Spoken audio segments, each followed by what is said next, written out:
السلام علیکم ورحمۃ اللہ وبرکاتہ۔ بسم اللہ الرحمن الرحیم۔ نفس کی اس ویب سیریز میں آپ سب کا استقبال کرتا ہوں۔ پچھلے چند ویڈیوز میں ہم نے نفس کے مفرد اقسام اور اس کے مفرد اقسام کے اسباب پر گفتگو کی تھی۔ آج چند اور مفرد اقسام کے اسباب پر گفتگو رہے گی۔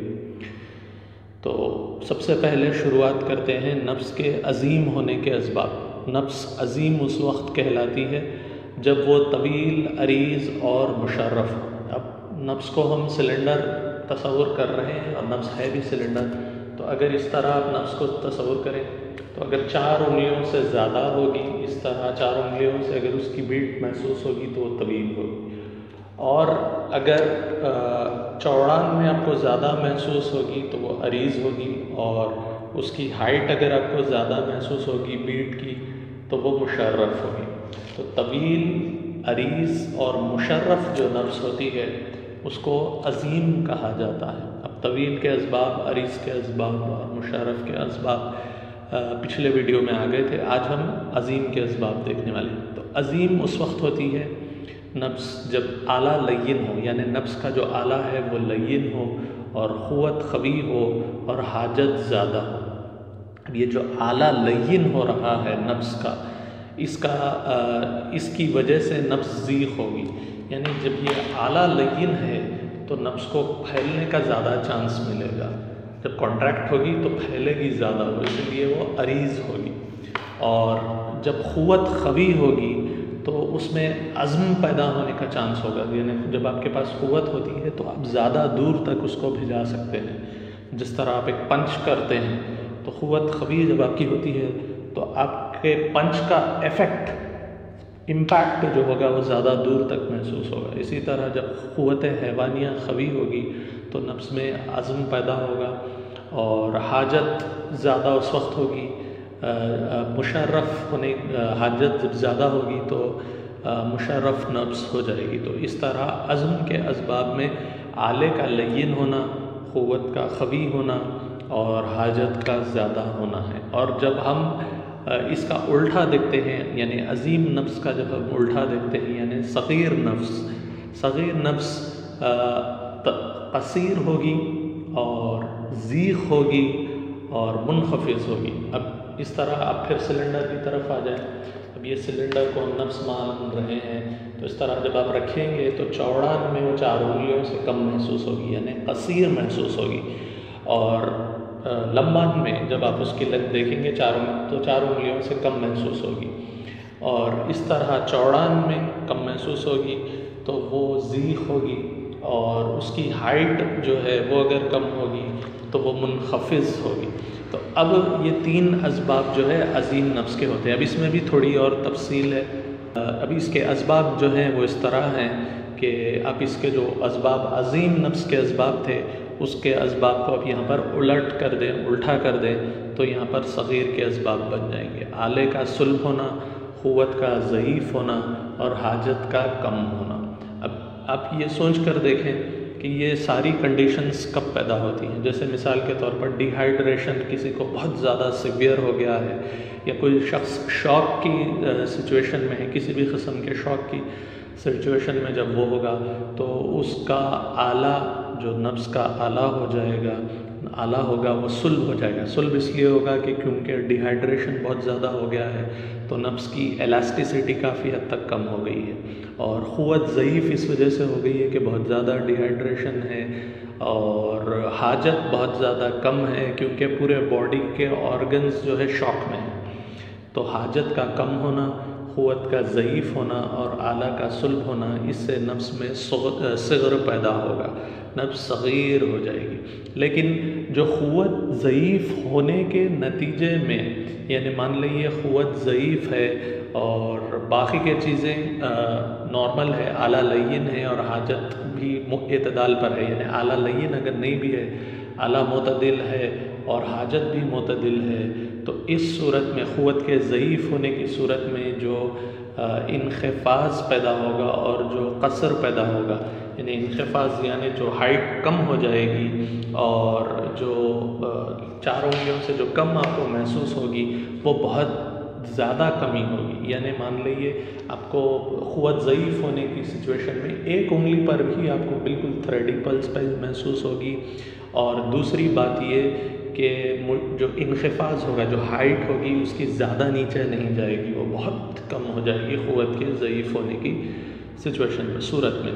اور اگر اعلیٰ صلب ہے اور قوت ٹھیک ٹھاک ہے، قوت زیادہ ضعیف، قوت میں زیادہ کمی نہیں آئی ہے، تو جو صغر پیدا ہوگا، جو نفس صغیر ہوگی اس کے نتیجے میں، وہ حاجت کی قلت اور قوت کے جو ضعیف ہونے کی سچویشن میں ہوگی اس سے بہتر ہوگی.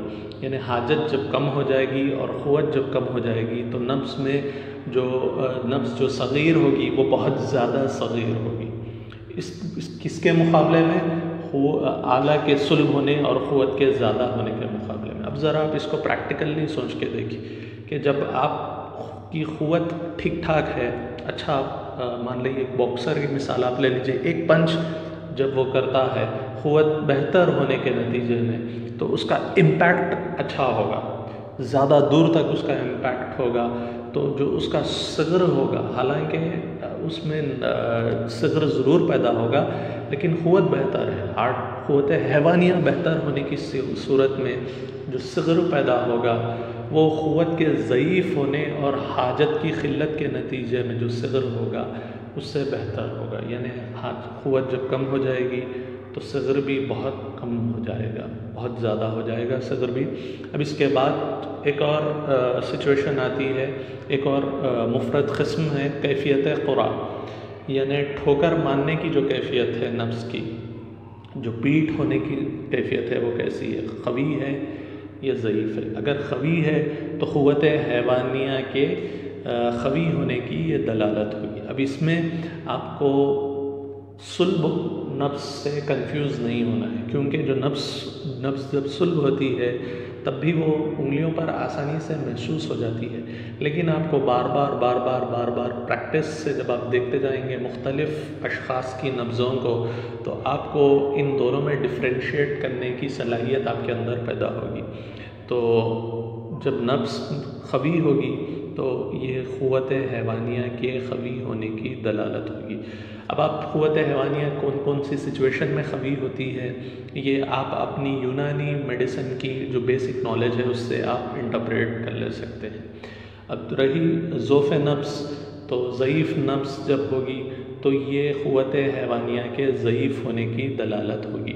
اب یہ کبھی آپ کوئی محنت شاقہ، بہت زیادہ ہیوی کام آپ کر لیے ہیں، بہت زیادہ فزیکل ایکسرسائز آپ نے کر لی ہے تو اس وقت نفس ضعیف ہو جائے گی. یا خراب اخلاق اگر آپ کے جسم میں جمع ہو گئے ہیں تو ہو سکتا ہے اس وقت بھی نفس قوی ہو جائے. اسی طرح اخلاق میں اگر ہیجان ہے یا تحریک ہے اور اعضاء بہت زیادہ شدید الحس ہیں یا افکار کوئی تھاٹس ہیں یا استفراغ بہت زیادہ ہو گیا ہے، اور ان تمام اسی طرح کی اور چیزیں جیسے مواد جسم میں تحلیل ہو رہے ہیں. اب یہ تو بہت امپورٹنٹ بات ہے کہ اگر جسم میں کہیں اورام ہے تو جب آپ ورم کی نبض دیکھیں گے تو اس کی ایک مختلف حالت ہوگی، لیکن جب آپ نے دوائیں دے دی، اب دوائیں دینے کے بعد آپ کو یہ معلوم کرنا ہے کہ تحلیل شروع ہوئی ہے یا نہیں ہوئی ہے، تو اس وقت آپ یہ دیکھیں گے کہ نبض میں پہلی والی نبض کے حساب سے اب ضعف آیا ہے یا نہیں آیا ہے. اگر ضعف آیا ہے تو کیا یہ تحلیل کی طرف دلالت کر رہا ہے یا نہیں کر رہا ہے، یہ آپ اپنی حذاقت سے معلوم کر سکتے ہیں. اب اس کے بعد ایک اور مفرد قسم کی ٹائپ جو آتی ہے وہ زمانہ حرکت ہے. یعنی نفس میں جب بیٹ ہوتی ہے، یہ جو بیٹ ہوتی ہے، بیٹ کا جو ڈیوریشن ہے، یہاں پر آ کر جو رک رہی ہے نفس، ایک بیٹ کا جو ڈیوریشن ہے، جو وقفہ ہے، جتنی دیر یہاں پر بیٹ ہو رہا ہے آپ کو محسوس ہو رہا ہے، اس کا ڈیوریشن کیا ہے. تو اگر اس کا ڈیوریشن بہت کم ہوگا تو یہ نفس سری کہلائے گی، لیکن اگر ڈیوریشن زیادہ ہوگا، بیٹ کا ڈیوریشن زیادہ ہوگا تو وہ نفس بطی کہلائے گی. اب جو سرعت نفس ہے، جو نفس سری ہو رہی ہے، اس کے اسباب میں آتا ہے حاجت شدید ہونا، قوت کا خفی ہونا اور اعلیٰ کا صلب ہونا۔ اب آپ بیسک بنیادی بات یہ سمجھ لیجئے کہ جب تک آپ کی حاجت زیادہ ہے، قوت خفی ہے، تو نبض میں عزم پیدا ہوگا۔ یعنی ہمارے جسم کی بیسک جو ریکوائرمنٹ ہے، مان لیے ہمارے جسم کو بہت زیادہ آکسیجنیشن کی ضرورت ہے اور یعنی ہماری قوت بھی خفی ہے، تو باڈی جو ہے وہ ہمارے جسم میں نیوٹرینٹس پہنچانے کی کوشش کرتی ہے، ہمیشہ آکسیجن اور دوسرے نیوٹرینٹس پہنچانے کی کوشش کرتی ہے۔ تو یہ آکسیجن کی اور نیوٹرینٹس کی جو ریکوائرمنٹ ہے، وہ اگر قوت خفی ہوگی اور حاجت بھی زیادہ ہوگی تو نبض میں اس کے نتیجے میں جو چینج آئے گا وہ چینج جو ہے عزم ہوگا اور سرعت ہوگی، ٹھیک ہے۔ اگر پہلا جو چینج آئے گا، آپ کی باڈی کی ریکوائرمنٹ جو ہے وہ نبض میں جب باڈی کی ریکوائرمنٹ جب پورے ہو رہے ہیں تو نبض میں عزم اور سرعت پیدا ہوگی۔ یہ بات آپ اچھے سے ذہن نشین کر لیجیے۔ تو سرعت کے جو اسباب ہیں وہ حاجت کا شدید ہونا، قوت کا خفی ہونا اور اعلیٰ کا صلب ہونا ہے۔ لیکن اب اس کا جو الٹا ہوگا آپ بتی کا کر کے دیکھ سکتے ہیں، بتی کے کیا کیا اسباب ہوں گے۔ اب اس کے بعد ایک اور قسم ہے زمانہ سکون، یعنی یہ تو سرعت میں ہم یہ دیکھ رہے تھے کہ بیٹ کا ڈیوریشن کیا ہے، لیکن جب ریلیکس ہوتی ہے نبض، یہ جو ریلیکسیشن کا ٹائم ہے، یہاں بیٹ ہوا پھر ریلیکس ہوا، جب آپ رکھ کر دیکھیں تو ریلیکسیشن کا جو ڈیوریشن ہے، ایک بیٹ سے دوسرے بیٹ کے درمیان جو ریلیکسیشن ہو رہا ہے، اس ریلیکسیشن کا جو ڈیوریشن ہے وہ کتنا ہے۔ اگر وہ ڈیوریشن زیادہ ہے تو نبض تواتر کہلائے گی، ڈیوریشن بہت کم ہے تو وہ نبض تواتر کہلائے گی، یعنی بہت جلدی اس کا ڈیوریشن ہے ریلیکسیشن کا تو وہ نبض تواتر ہوگی۔ تو تواتر نبض جو ہے قوت کے ضعیف ہونے کی طرف دلالت کرتی ہے۔ یعنی اگر مان لئیے کہ ہمارے جسم میں قوت اچھی ہے، حاجت اچھی ہے تو نبض میں عزم اور سرعت پیدا ہوگی، لیکن اگر قوت ضعیف ہے اور حاجت اچھی ہے، ریکوائرمنٹ زیادہ ہے، تو اب عزم تو پیدا نہیں ہو سکتا، طاقت اتنی نہیں ہے کہ عزم پیدا کر سکے، لہٰذا عزم کا جو تدارک ہے اور جو سرعت کا جو تدارک ہے وہ تواتر سے ہو جائے گا۔ یعنی جو ہماری ریکوائرمنٹ ہے وہ تواتر سے پوری ہوگی، یعنی ریلیکسیشن کم کر کے باڈی جلدی جلدی ریکوائرمنٹس پہنچانے کی، نیوٹرینٹس پہنچانے کی کوشش کرے گی۔ اب یہ ہے تواتر کے اسباب، یہ ہے کہ قوت کا ضعیف ہونا، اس لیے کہ اب عزم اور سرعت تو پیدا نہیں ہو سکتے، لہذا تواتر کے ذریعے باڈی ریکوائرمنٹس کو پہنچانے کی کوشش کرے گی۔ اب اگر یہ جو ریلیکسیشن کا ڈیوریشن ہے یہ بہت سلو ہے، زیادہ ڈیوریشن ٹائم زیادہ لگ رہا ہے ریلیکسیشن کے لیے، تو اس کو تفاوت کہلائیں گے، متفاوت نبض کہلائے گی وہ، اور یہ اس وقت پیدا ہوتی ہے جب قوت قوی ہے اور باڈی میں نبض میں عزم پیدا ہو سک رہا ہے، اور تو اس صورت میں نبض متفاوت ہوگی۔ تو عظیم، سریع اور متفاوت، یہ تینوں کے یوزولی یہ تینوں نبض ساتھ ہوتے ہیں۔ تو قوت کا قوی ہونا اور عزم نبض میں پایا جانا، اس کے بعد نبض میں تفاوت آئے گا۔ ابھی یوزولی جوانوں میں آپ کو دیکھنے کو ملے گا، لیکن کبھی کبھار کیا ہوتا ہے تفاوت شدت برودت کی نتیجے میں بھی آتا ہے۔ اب یہ جو شدت برودت کے نتیجے میں جو تفاوت آ رہا ہے، اس میں نبض میں قوت قوی نہیں ہوگی، نبض کی قوت میں اسٹرینتھ زیادہ نہیں ہوگی بلکہ ضعیف ہوگی۔ اسی طرح جب قوت بہت زیادہ نڈھال ہو جائے گی تب بھی نبض متفاوت ہو جائے گی۔ یعنی جس طرح قرب موت کے وقت ہوتا ہے کہ ایک بیٹ ہوگی، پھر بہت زیادہ ریلیکسیشن کا ٹائم ہوگا، پھر ایک بیٹ ہوگی، پھر بہت زیادہ، تو یہ قوت نڈھال ہونے کی طرف اشارہ ہوگا۔ اور یہ آپ دیکھ کر آپ یہ بتلا سکتے ہیں کہ موت کب واقع ہوگی، بلکہ ہمارے اطباء جو قدیم اطباء تھے وہ نبض کی حالت کو دیکھ کر کتنے دنوں بعد موت واقع ہوگی وہ بھی بتلایا کرتے تھے۔ اس طرح کے واقعات کتابوں میں ملتے ہیں۔ انشاءاللہ نیکسٹ ویڈیو میں ہم اور مفرد اقسام کے انٹرپریٹیشنس اور اسباب کے بارے میں گفتگو کریں گے.